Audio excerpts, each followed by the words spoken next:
আবার নতুন করে আবার এসআইআর, এই যে এসআইআর জি এই যে ফর্ম এসে পৌঁছে গেছে, ফর্ম ফিল আপ করবো। 2002 এর নাম আছে, 11টা প্রুফের মধ্যে 2, 4, 5, 10, 7টা প্রুফ আছে, ডকুমেন্টস আছে। তারপরও আবার এখানে নাগরিকত্ব পাবো তো, থাকতে পারবো তো, এই একটা নতুন চিন্তা মানুষের ভেতরে ঢুকেছে। তবে আপনাদেরকে আমি একটা কথা বলি, শোনেন। সে বলে যা পরের জন্য কুয়া খুললে সেই কুয়াতে নিজে কি পড়তে হয়। এখন অনুপ্রবেশকারী খুঁজতে গিয়ে দেখা যাচ্ছে যারা বলেছিল অনুপ্রবেশকারী তাড়িয়ে দেবো, এখন তারাই অনুপ্রবেশকারী হয়ে গেছে। কথা মনে বুঝতে পারেন, বুঝতে পারছেন কিছু? যারা বলেছিল অনুপ্রবেশকারী এখান থেকে হাঁটাতে হবে, এখন তারা নিজেরাই অনুপ্রবেশকারী হয়ে গেছে। মিডিয়া গিয়ে জিজ্ঞাসা করছে, কিছু প্রুফ নাই।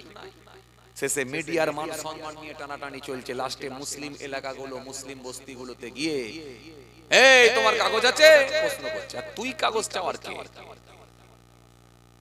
তুমি কাগজ চাওয়ার কে?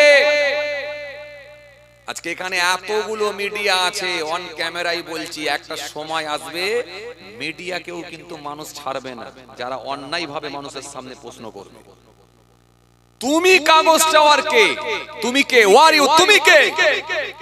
তুমি কোন সরকারি কোন লোক? তুমি কোন প্রশাসনের লোক? তুমি কে? তুমি কাগজ দেখার কে?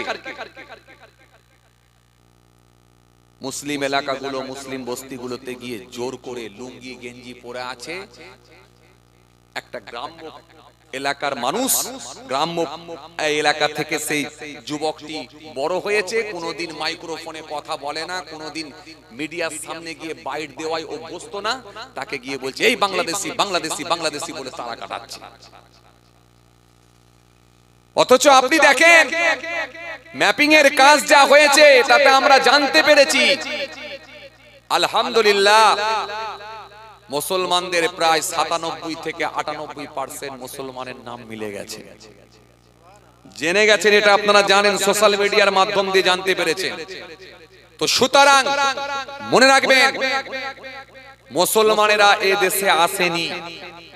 আমাদের পূর্বপুরুষ তারা এদেশে রাজত্ব করেছিলেন, কম বেশি প্রায় 1100 বছর ধরে রাজত্ব করে গেছে। তো সুতরাং তারা কেন বাংলাদেশ থেকে এখানে আসতে যাবে? দেশ স্বাধীনের আগে থেকে দেশে তারা নাগরিক।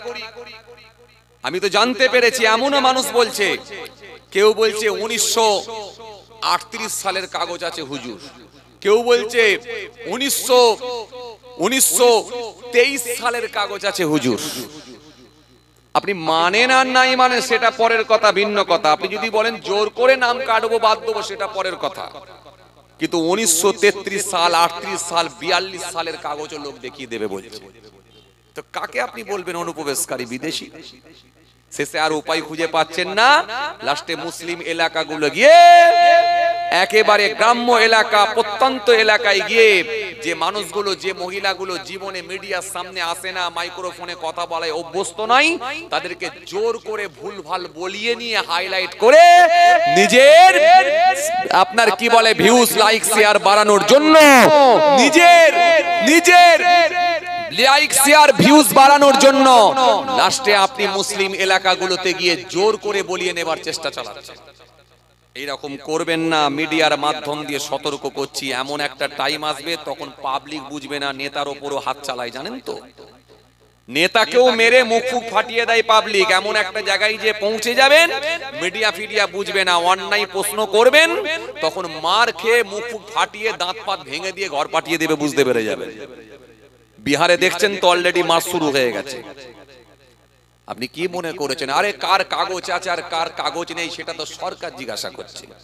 ফর্ম ফিল আপ যে করছে তার নিশ্চয়ই কাগজ আছে। 2002 এর লিস্টে নাম আছে, তার না থাকলে তার বাপের আছে, তার না থাকলে তার দাদুর আছে। তাই তো সে 2002 সালে লিস্টে নাম আছে বলি ফর্ম ফিল আপ করছে। আরে যার ফর্ম ফিল আপ যে করতে পারছে না তার মানে তার কাগজ নাই, এতে আবার বলার কি আছে? যে ফর্ম ফিল আপ করছে তার মানে তার কাছে তার মানে তার কাছে তথ্য আছে, ডকুমেন্টস আছে, সে দেশের নাগরিক। কিন্তু আপনি জোর করে নাগরিক নয় বলে আপনি একটা মানুষের সামনে ভুল বার্তা ভুল মেসেজ দিয়ে পৌঁছে দেবার চেষ্টা চালাচ্ছেন। কিছু মানুষ তারা এই সময় বিহারে ভোট হচ্ছে, এই বিহারে ভোট দেওয়ার জন্য মানুষ গেছে, আপনি শিয়ালদা স্টেশনের ছবি তুলে দেখিয়ে দিচ্ছেন, দেখো লাখ লাখ রোহিঙ্গা সব পালিয়ে যাচ্ছে। কেন বর্ডার খুলে দিয়েছেন? কোন জায়গায় ভিডিও ফুটেজ আপনি দেখাতে পারবেন যে বর্ডার খুলে দিয়েছেন? রোহিঙ্গা সব বাংলাদেশে পালাচ্ছে, আপনি শিয়ালদা স্টেশনের ছবি তুলে চালিয়ে দিচ্ছেন।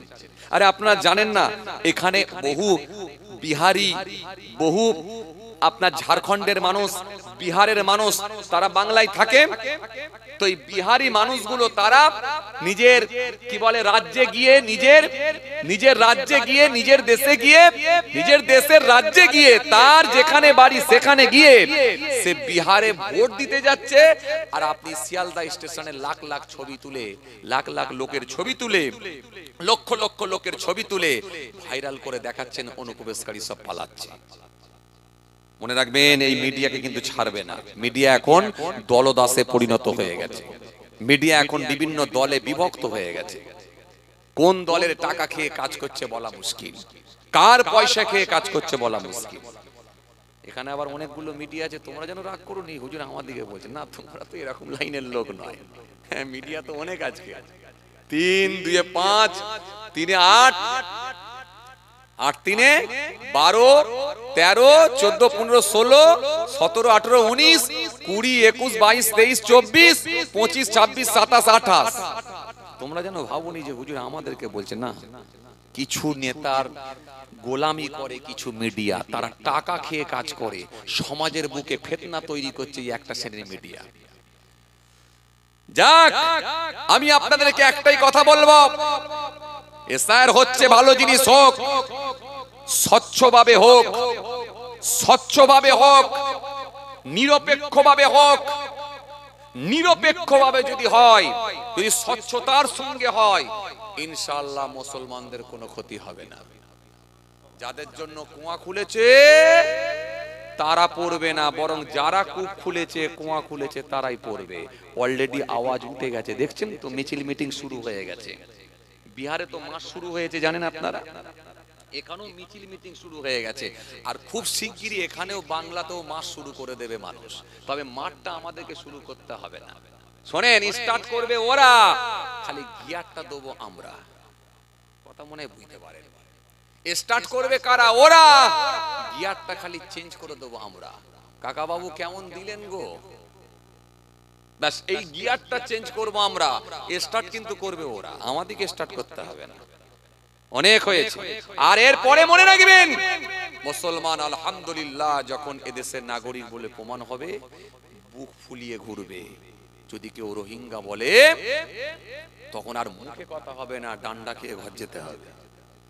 ছাড়বে না মানুষ, মনে রাখবে ভাইরা আমার। অনেক শুনেছে মানুষ। যাক, আসেন, আলোচনা আমি খুব বেশি করব না, খুব কষ্ট দেব না। আজকে কিছু নেতা, কিছু মানুষ, তারা মানুষের ভেতরে একটা ফাটল ধরিয়ে দিচ্ছে, হিন্দু মুসলমানের সম্প্রীতিকে নষ্ট করছে, জাতের বিভাজন তৈরি করে, জাতের বিভাজন তৈরি করে শুধুমাত্র নিজেদের স্বার্থ সিদ্ধির জন্য, নিজেদের গদিকে টিকিয়ে রাখার জন্য সমাজের বুকে অশান্তি তৈরি করছে। এরা মানুষের সামনে মুখ দেখাতে পারে না, এরা মানুষের রুজি রুটির কথা বলে না, স্বাস্থ্যের কথা বলে না, চিকিৎসার কথা বলে না, কর্মের কথা বলে না, বাসস্থানের কথা বলে না, হসপিটাল নার্সিংহোম নিয়ে কথা বলে না। সর্বসময় খালি হিন্দু মুসলিম, হিন্দু মুসলিম করে এই গোটা ভারতবর্ষতে ফাটল ধরিয়ে দিয়েছে একটা শ্রেণীর খালি নেতারা। আর এতে কিছু সহযোগিতা করেছে খালি মিডিয়া। মিডিয়া অপপ্রচার চালিয়ে বিভেদ তৈরি করেছে। যাক, আমি কোন রাজনীতির লোক না, বর্তমান সিচুয়েশনের দিকে লক্ষ্য করে, বর্তমান সিচুয়েশনের দিকে লক্ষ্য করে আপনাদের সামনে এই দিকে লক্ষ্য করে কিছু আলোচনা করলাম। যাক, ফর্মটা আপনারা ভালো করে ফিল আপ করবেন, কোন এডুকেটেড মানুষকে দিয়ে করবেন, এডুকেটেড ছেলেকে দিয়ে করবেন, এবং বিওলোর স্ট্যাম্প সিগনেচারটা করিয়ে নেবেন। ওটাই কিন্তু আপনার ডকুমেন্টস প্রুফ। আপনার যদি ফর্ম কেউ ফেলে দেয়, হারিয়ে যায়, ছিঁড়ে যায়, যদি সেখান পর্যন্ত না গিয়ে পৌঁছায়, তখন আপনি প্রমাণ করতে পারবেন যে হ্যাঁ, আমার এই যে স্ট্যাম্প হয়েছিল, সিগনেচার হয়েছিল, এই যে ডকুমেন্টস তা দেখুন। এটা নিয়ে আপনি উকিলের সঙ্গে, অ্যাডভোকেটের সঙ্গে কথা বলে আপনি কিন্তু লড়াই করতে পারবেন। আইনের দিক দিয়ে কিন্তু আপনি লড়াই করতে পারবেন। হাইকোর্ট দরকার হলে সুপ্রিম কোর্ট পর্যন্ত লড়াই আপনি চালিয়ে যেতে পারবেন। এই জন্য স্ট্যাম্পটা কিন্তু করিয়ে নেবেন, সিগনেচারটা করিয়ে নেবেন বিএলওকে দিয়ে।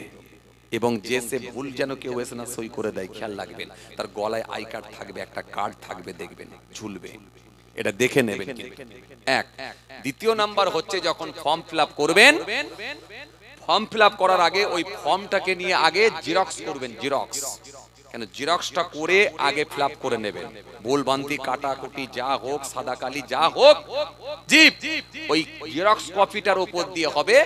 এরপরে আপনি ওই জিরক্স কপিটা যখন ফ্রেশ করে আপনি ফর্মটা জিরক্সের উপরে ফিল আপ করতে পারবেন, ওটা দেখে দেখে সুন্দর করে নতুন ফর্মটার উপরে ফিল আপ করে নেবেন, যাতে করে এই ফর্মের উপরে কাটাকুটি না হয়ে যায়। কথা কিছু বুঝতে পারছেন? আগে জিরক্স করে নেবেন, ব্যাস। এরপরে সুন্দর করে দেখে নেবেন কোন ছকটার ভেতরে কি লিখতে হবে, সেটা ভালো করে এডুকেটেড ছেলেরা জানে, পাড়ার ছেলেরা জানে, শিক্ষিত ভাইয়েরা জানে। দেখে দেখে সুন্দর করে তার ডকুমেন্টস গুলো দেবেন, দিয়ে করিয়ে দেবেন।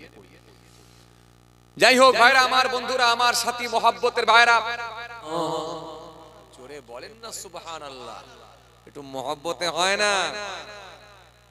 इमदाद मेरी करुनी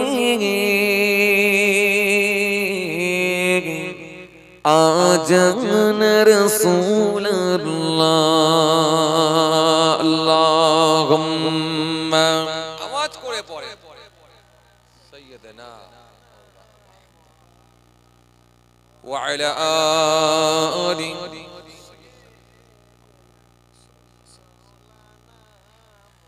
रोशन मेरी तुरबत को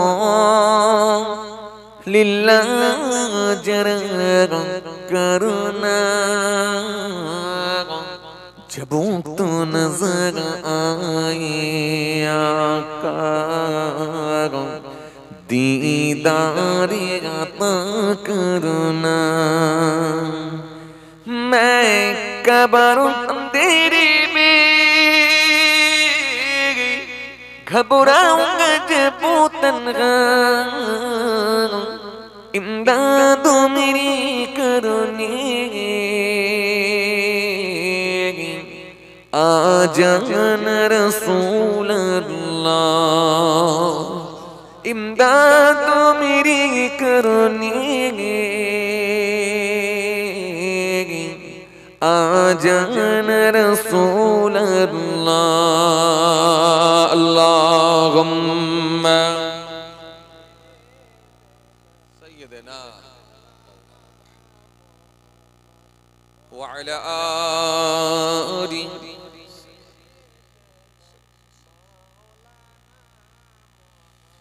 रात की केटे जाबे घूमिए वालों से,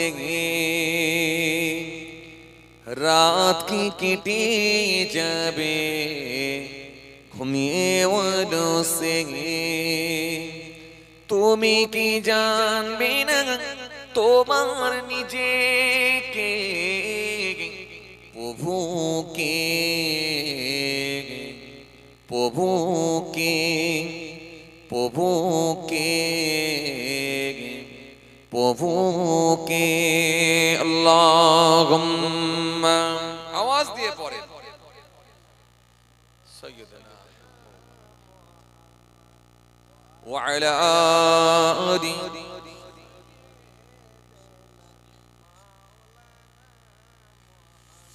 তুমি কি কাঁদবে না ও সুফিলে, তুমি কি চাইবে না দোয়া তুলে, তুমি কি কাঁদবে না ও সুফিলে, তুমি কি চাইবে না দোয়া তুলে, তুমি কি বলবে না প্রভুর কাছে হৃদয় ঢেলে, হৃদয় ঢেলে, হৃদয় ঢেলে, হৃদয় ঢেলে রাত কি কেটে যাবে ঘুমিয়ে বলো সে তুমি কি জানবে না তোমার নিজেকে প্রভুকে প্রভুকে প্রভুকে প্রভুকে আল্লাহুম্মা আওয়াজ দিয়ে পড়েন, মহব্বতে পড়েন। ওয়া আলা আলি সাইয়্যিদিনা মাওলানা মুহাম্মদ সাল্লাল্লাহু আলাইহি ওয়াসাল্লাম। وقال الله تعالى في كلامه المجيد والفرقان الحميد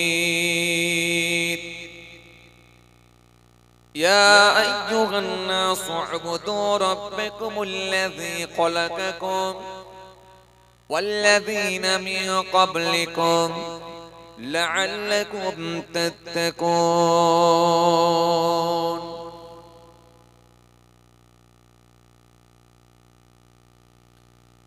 وقال النبي صلى الله عليه وسلم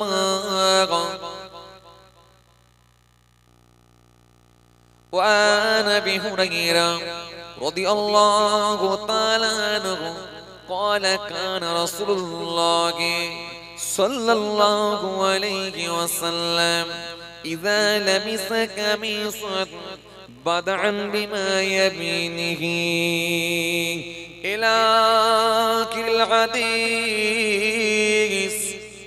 أو كما قال প্যারে হাজিরানে মজলিস, সদীয় দিনদার ইমানদার পরেজগার মুত্তাকি বয়োজ্যেষ্ঠ আল্লাহওয়ালা প্রবীণ মানুষেরা, বয়োজ্যেষ্ঠ মানুষেরা, আমার পিতৃতুল্য বাপেরা, বৃদ্ধ মানুষেরা, জওয়ান যুবক ভাইরা, সাথী মহব্বতের ভাইরা, তরুণ যুবকেরা, আমাদের ঘরের সন্তানেরা, আমার ছোট ছোট ভাই বোনেরা, আজকের মাহফিলে আগত একাধিক মিডিয়া ভাইরা, আজকের মাহফিলে বসে থাকা বিশিষ্ট ব্যক্তিরা, হাফেজে কোরআন, ওলামায়ে কেরাম, হুফাজে কেরাম, আল্লাহ পাকের হাজী বান্দাগণেরা, খাস করে এই মহল্লার ইমাম, আমাদের সকলের কাছে অত্যন্ত প্রিয় সম্মানীয় ব্যক্তি মোহতারাম ইমাম সাহেব ভাই, পাশাপাশি আরো জানায় আজকের মাহফিলে বসে থাকা জ্ঞানীগুণী মানুষ, শিক্ষিত মানুষ, এডুকেটেড মানুষ, সোশ্যাল মানুষ, কাজের মানুষেরা, বিভিন্ন রকম কর্মের সঙ্গে সম্পৃক্ত।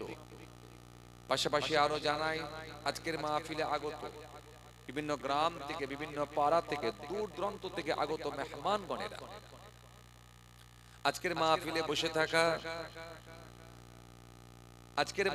বসে থাকা ব্যবসায়ী ভাইয়েরা, সামাজিক মানুষেরা, আজকের মাহফিলে বসে থাকতে যারা পারেননি, বিভিন্ন রকম কাজে কামে কর্মক্ষেত্রে আটকে যাওয়ার কারণেতে অথবা অসুস্থতার কারণেতে, অনেকে আবার দূর থেকে শ্রবণ করছেন, যে যেখান থেকে শুনছেন, যে কোনো ধর্মের হোক, যে কোনো বর্ণের হোক, যে কোনো কালারের হোক, যে কোনো কমিউনিটির হোক, জাতি ধর্ম বর্ণ নির্বিশেষে প্রত্যেককে জানাই আমি আমার অন্তঃস্থল থেকে হার্দিক শুভেচ্ছা ভালোবাসা। মহান স্রষ্টার কৃপা প্রত্যেক ইমানদারের উপর হোক, আমরা জোরে বলি আল্লাহুম্মা আমিন। মাশাআল্লাহ, আলহামদুলিল্লাহ। প্রতি বছরের ন্যায় এবছর একেবারে নির্ধারিত ডেট, নির্ধারিত তারিখে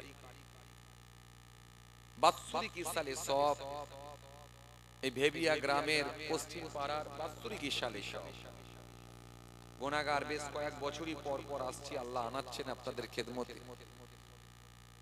এবছরও আল্লাহ আপনাদের খেদমতে নিয়ে এসেছেন। সীমিত জ্ঞান বুদ্ধি থেকে কিছু আলোচনা করে আপনাদের খেদমত থেকে বিদায় নেব। মাশাআল্লাহ, বেশ কিছু মানুষ এক জায়গায় জমায়েত হয়েছে।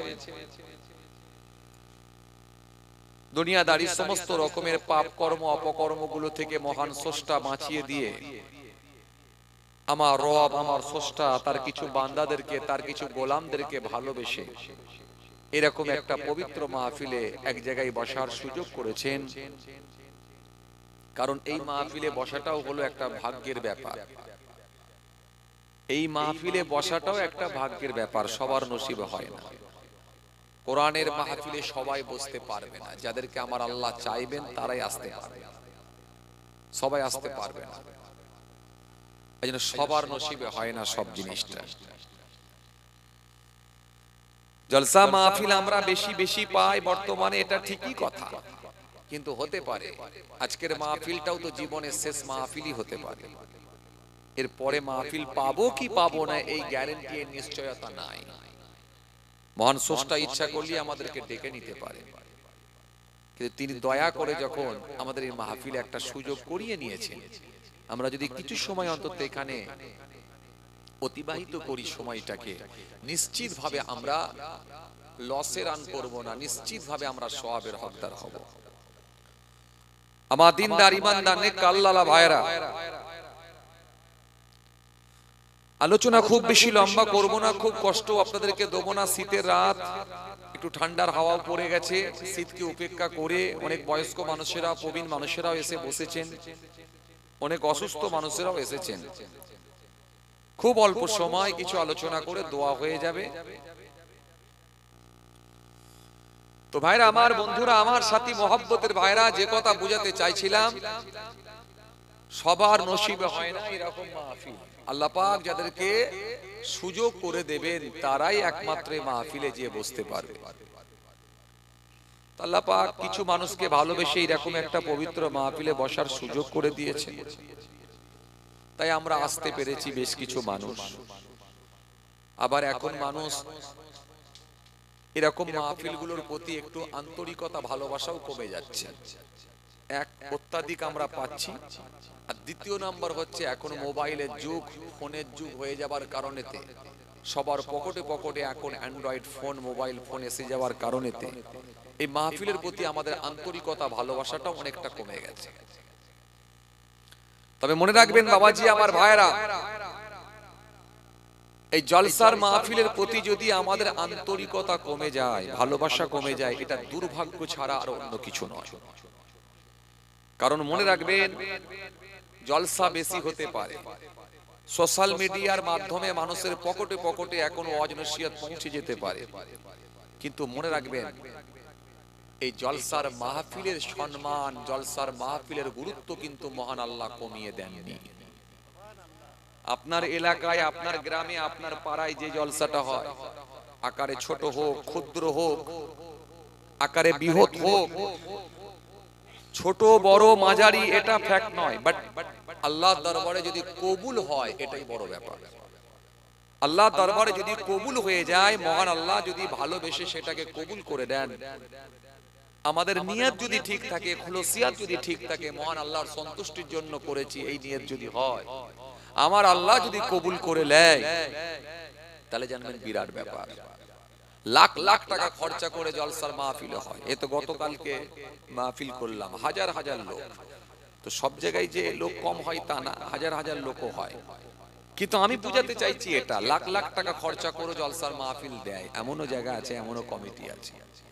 কিন্তু নিয়াত যদি ঠিক না থাকে, খুলসিয়াত যদি ঠিক না থাকে, মন স্রষ্টার ভালোবাসাই করছি, স্রষ্টার সন্তুষ্টির জন্য করছি, তার হাবিবুল্লাহকে খুশি করার নিয়তে করছি, যদি নিয়ত আমাদের ঠিক না থাকে, তাহলে নিশ্চিতভাবে আমরা ব্যর্থ, নিশ্চিতভাবে আমরা ব্যর্থ। ওই জলসার মাহফিলের কোনো মূল্য নাই। আর আপনার পাড়ায়, আপনার এলাকায়, আপনার গ্রামে যদি ছোট্ট একটা দোয়া খায়রের মাহফিল হয়, মহান আল্লাহর সন্তুষ্টির জন্য করছি, যদি এই নিয়ত আমাদের থাকে, 100% আমার আল্লাহ যদি কবুল করেন, ইনশাআল্লাহ নিশ্চিতভাবে আমরা সফল, নিশ্চিতভাবে আমরা গেনার হতে পারবো। এজন্য জলসার মাহফিল দেওয়া। ভাইরা আমার, বন্ধুরা আমার, সাথী মহব্বতের ভাইরা, ভুল বুঝবেন না, রাগ করবেন না, এই মাহফিলের গুরুত্ব কমিয়ে দেওয়া হয় না। এই মাহফিলের গুরুত্ব মহান আল্লাহ নিজে বাড়িয়েছেন, তার হাবিবুল্লাহ বাড়িয়ে দিয়েছেন।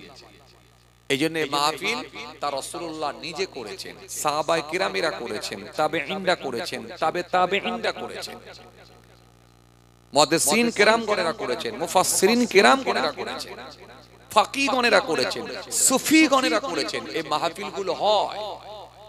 খাজা গরিবে নওয়াজ তিনিও ওয়াজ করেছেন, মাহফিল হয়েছে। ওসমান হারুনি রহমাতুল্লাহ আলাইহি তিনিও ওয়াজ করেছেন, মাহফিল হয়েছে।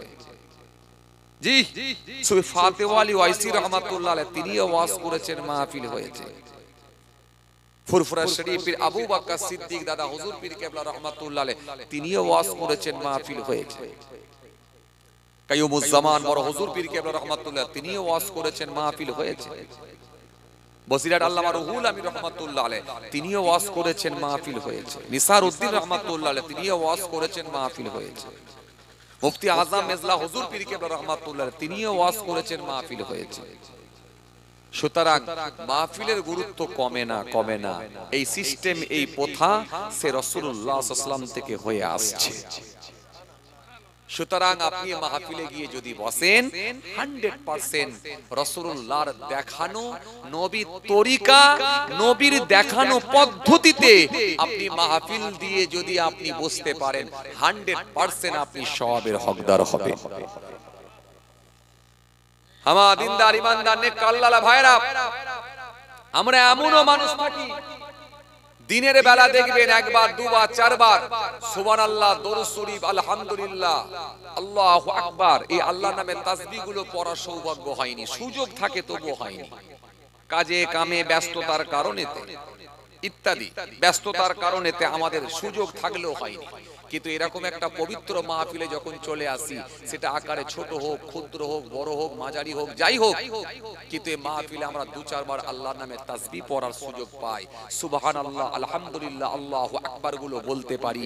আমরা দরুদের নাজরানা রাসূলুল্লাহর দরবারে, এটা আমরা আল্লাহর দরবার, আল্লাহর কাছে আমরা দোয়া চাইতে পারি এবং দরুদ শরীফ পড়ি, আল্লাহর কাছে বলি, আল্লাহ এই দরুদের নাজরানাটা আমার রাসূলুল্লাহর দরবারে পৌঁছে দিও।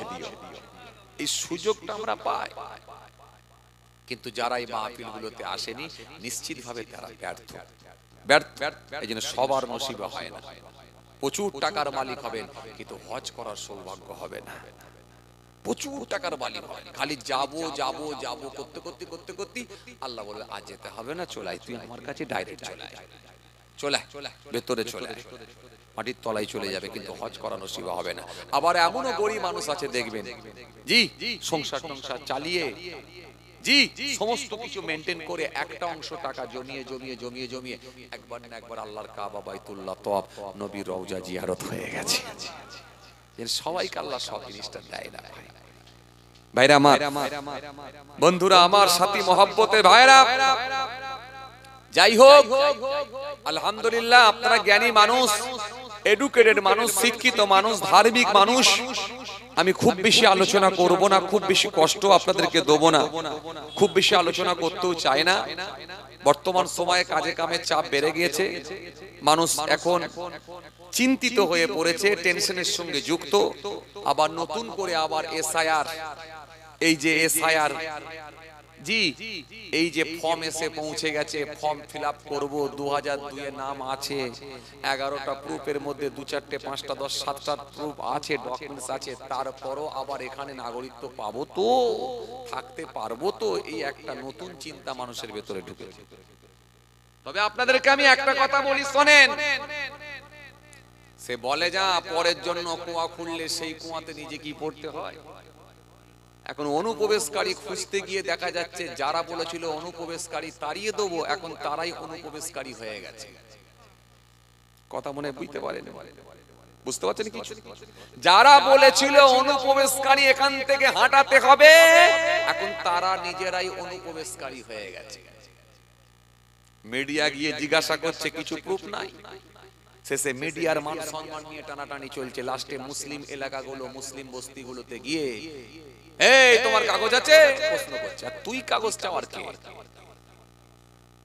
তুমি কাগজ চাওয়ার কে? আজকে এখানে এতগুলো মিডিয়া আছে, অন ক্যামেরাই বলছি, একটা সময় আসবে মিডিয়াকেও কিন্তু মানুষ ছাড়বে না, যারা অন্যায় ভাবে মানুষের সামনে প্রশ্ন করবে। তুমি কাগজ চাওয়ার কে? তুমি কে? Were you? তুমি কে? তুমি কোন সরকারি কোন লোক? তুমি কোন প্রশাসনের লোক? তুমি কে? তুমি কাগজ দেখার কে? মুসলিম এলাকাগুলো, মুসলিম বস্তিগুলোতে গিয়ে জোর করে লুঙ্গি গেঞ্জি পরে আছে, একটা গ্রাম্য এলাকার মানুষ, গ্রাম্য এলাকা থেকে সেই যুবকটি বড় হয়েছে, কোনোদিন মাইক্রোফোনে কথা বলে না, কোনোদিন মিডিয়ার সামনে গিয়ে বাইট দেওয়ায় অভ্যস্ত না, তাকে গিয়ে বলছে এই বাংলাদেশি বাংলাদেশি বাংলাদেশি বলে তারা কাটাচ্ছে।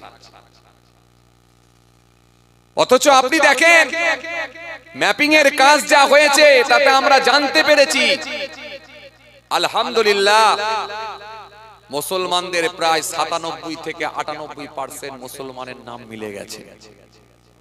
জেনে গেছেন, এটা আপনারা জানেন, সোশ্যাল মিডিয়ার মাধ্যম দিয়ে জানতে পেরেছেন। তো সুতরাং মনে রাখবেন, মুসলমানেরা এই দেশে আসেনি, আমাদের পূর্বপুরুষ তারা এ দেশে রাজত্ব করেছিলেন, কম বেশি প্রায় 1100 বছর ধরে রাজত্ব করে গেছে। তো সুতরাং তারা কেন বাংলাদেশ থেকে এখানে আসতে যাবে? দেশ স্বাধীনের আগে থেকে দেশে তারা নাগরিক। আমি তো জানতে পেরেছি এমনও মানুষ বলছে, কেউ বলছে 1938 সালের কাগজ আছে হুজুর, কেউ বলছে 1923 সালের কাগজ আছে হুজুর। আপনি মানেন আর নাই মানেন সেটা পরের কথা, ভিন্ন কথা। আপনি যদি বলেন জোর করে নাম কাটবো বাদ দেবো সেটা পরের কথা, কিন্তু 1933 সাল 38 সাল 42 সালের কাগজও লোক দেখিয়ে দেবে বলছে। তো কাকে আপনি বলবেন অনুপ্রবেশকারী বিদেশি?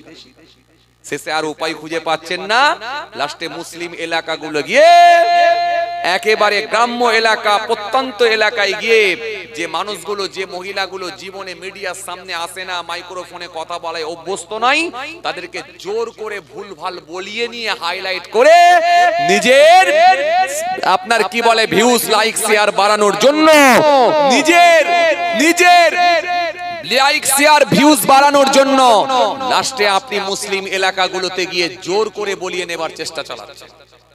এইরকম করবেন না। মিডিয়ার মাধ্যম দিয়ে সতর্ক করছি, এমন একটা টাইম আসবে তখন পাবলিক বুঝবে না, নেতার ওপরও হাত চালায়, জানেন তো, নেতাকেও মেরে মুখ ফাটিয়ে দেয় পাবলিক। এমন একটা জায়গায় যে পৌঁছে যাবেন, মিডিয়া ফিডিয়া বুঝবে না, অন্যায় প্রশ্ন করবেন, তখন মার খেয়ে মুখ ফাটিয়ে দাঁত পাত ভেঙে দিয়ে ঘর পাঠিয়ে দেবে, বুঝতে পেরে যাবেন। বিহারে দেখছেন তো অলরেডি মাস শুরু হয়ে গেছে। আপনি কি মনে করেছেন আরে কার কাগজ আছে আর কার কাগজ নেই সেটা তো সরকার জিজ্ঞাসা করছে। ফর্ম ফিল আপ যে করছে তার নিশ্চয়ই কাগজ আছে, 2002 এর লিস্টে নাম আছে, তার না থাকলে তার বাপের আছে, তার না থাকলে তার দাদুর আছে, তাই তো সে 2002 সালের লিস্টে নাম আছে বলি ফর্ম ফিল আপ করছে। আরে যার ফর্ম ফিল আপ যে করতে পারছে না তার মানে তার কাগজ নাই, এতে আবার বলার কি আছে? যে ফর্ম ফিল আপ করছে তার মানে তার কাছে তার কাছে তথ্য আছে, ডকুমেন্টস আছে, সে দেশের নাগরিক। কিন্তু আপনি জোর করে নাগরিক নয় বলে আপনি একটা মানুষের সামনে ভুল বার্তা, ভুল মেসেজ দিয়ে পৌঁছে দেবার চেষ্টা চালাচ্ছেন। কিছু মানুষ তারা এই সময় বিহারে ভোট হচ্ছে, এই বিহারে ভোট দেওয়ার জন্য মানুষ গেছে, আপনি শিয়ালদা স্টেশনের ছবি তুলে দেখিয়ে দিচ্ছেন, দেখো লাখ লাখ রোহিঙ্গা সব পালিয়ে যাচ্ছে। কেন বর্ডার খুলে দিয়েছেন? কোন জায়গায় ভিডিও ফুটেজ আপনি দেখাতে পারবেন যে বর্ডার খুলে দিয়েছেন? রোহিঙ্গা সব বাংলাদেশে পালাচ্ছে, আপনি শিয়ালদা স্টেশনের ছবি তুলে ছাড়িয়ে দিচ্ছেন। আরে আপনারা জানেন না এখানে বহু বিহারি, বহু আপনার ঝাড়খণ্ডের মানুষ, বিহারের মানুষ তারা বাংলায় থাকে। তো এই বিহারি মানুষগুলো তারা নিজের কি বলে রাজ্যে গিয়ে, নিজের রাজ্যে গিয়ে, নিজের দেশে গিয়ে, নিজের দেশের রাজ্যে গিয়ে, তার যেখানে বাড়ি সেখানে গিয়ে সে বিহারে ভোট দিতে যাচ্ছে। আর আপনি শিয়ালদা স্টেশনে লাখ লাখ ছবি তুলে, লাখ লাখ লোকের ছবি তুলে, লক্ষ লক্ষ লোকের ছবি তুলে ভাইরাল করে দেখাচ্ছেন অনুপ্রবেশকারী সব পালাচ্ছে। মনে রাখবেন এই মিডিয়াকে কিন্তু ছাড়বে না। মিডিয়া এখন দলদাসে পরিণত হয়ে গেছে, মিডিয়া এখন বিভিন্ন দলে বিভক্ত হয়ে গেছে। কোন দলের টাকা খেয়ে কাজ করছে বলা মুশকিল, কার পয়সা খেয়ে কাজ করছে বলা মুশকিল। এখানে আবার অনেকগুলো মিডিয়া আছে, তোমরা যেন রাগ করো নি হুজুর আমার দিকে বলছে, না তোমরা তো এরকম লাইনের লোক নয়। হ্যাঁ মিডিয়া তো অনেক আজকে 3 2 5 3 8 8 3 12 13 14 15 16 17 18 19 20 21 22 23 24 25 26 27 28। তোমরা যেন ভাবনি যে হুজুর আমাদেরকে বলছে, না কিছু নেতার গোলামি করে কিছু মিডিয়া, তারা টাকা খেয়ে কাজ করে, সমাজের বুকে ফিতনা তৈরি করছে এই একটা শ্রেণীর মিডিয়া। যাক, আমি আপনাদেরকে একটাই কথা বলবো, এসআইআর হচ্ছে ভালো জিনিস, হোক স্বচ্ছভাবে হোক, স্বচ্ছভাবে হোক, নিরপেক্ষভাবে হোক। নিরপেক্ষভাবে যদি হয়, যদি স্বচ্ছতার সঙ্গে হয়, ইনশাআল্লাহ মুসলমানদের কোনো ক্ষতি হবে না। যাদের জন্য কুয়া খুলেছে তারা পড়বে না, বরং যারা কূপ খুলেছে, কুয়া খুলেছে, তারাই পড়বে। অলরেডি আওয়াজ উঠে গেছে, দেখছেন তো, মিছিল মিটিং শুরু হয়ে গেছে। বিহারে তো মাস শুরু হয়েছে, জানেন আপনারা, এখানেও মিছিল মিটিং শুরু হয়ে গেছে। আর খুব শিগগিরই এখানেও বাংলাতেও মাস শুরু করে দেবে মানুষ। তবে মাঠটা আমাদেরকে শুরু করতে হবে না। শোনেন, স্টার্ট করবে ওরা, খালি গিয়ারটা দেবো আমরা। কথা মনে বুঝতে পারেন? স্টার্ট করবে কারা? ওরা। গিয়ারটা খালি চেঞ্জ করে দেবো আমরা। কাকা বাবু কেমন দিলেন গো? ব্যাস, এই গিয়ারটা চেঞ্জ করবো আমরা, স্টার্ট কিন্তু করবে ওরা, আমাদেরকে স্টার্ট করতে হবে না। অনেক হয়েছে। আর এরপরে মনে রাখবেন, মুসলমান আলহামদুলিল্লাহ যখন এদেশের নাগরিক বলে প্রমাণ হবে, বুক ফুলিয়ে ঘুরবে। যদি কেউ রোহিঙ্গা বলে, তখন আর মুখে কথা হবে না, ডান্ডা খেয়ে ঘর যেতে হবে, ছাড়বে না মানুষ, মনে রাখবেন ভাইরা আমার। অনেক শুনেছে মানুষ। যাক, আসেন, আলোচনা আমি খুব বেশি করব না, খুব কষ্ট দেব না। আজকে কিছু নেতা, কিছু মানুষ, তারা মানুষের ভেতরে একটা ফাটল ধরিয়ে দিচ্ছে, হিন্দু মুসলমানের সম্প্রীতিকে নষ্ট করছে, জাতের বিভাজন তৈরি করে, জাতের বিভাজন তৈরি করে শুধুমাত্র নিজেদের স্বার্থ সিদ্ধির জন্য, নিজেদের গদিকে টিকিয়ে রাখার জন্য সমাজের বুকে অশান্তি তৈরি করছে। এরা মানুষের সামনে মুখ দেখাতে পারে না, এরা মানুষের রুজি রুটির কথা বলে না, স্বাস্থ্যের কথা বলে না, চিকিৎসার কথা বলে না, কর্মের কথা বলে না, বাসস্থানের কথা বলে না, হসপিটাল নার্সিংহোম নিয়ে কথা বলে না। সর্বসময় খালি হিন্দু মুসলিম, হিন্দু মুসলিম করে এই গোটা ভারতবর্ষতে ফাটল ধরিয়ে দিয়েছে একটা শ্রেণীর খালি নেতারা। আর এতে কিছু সহযোগিতা করেছে খালি মিডিয়া। মিডিয়া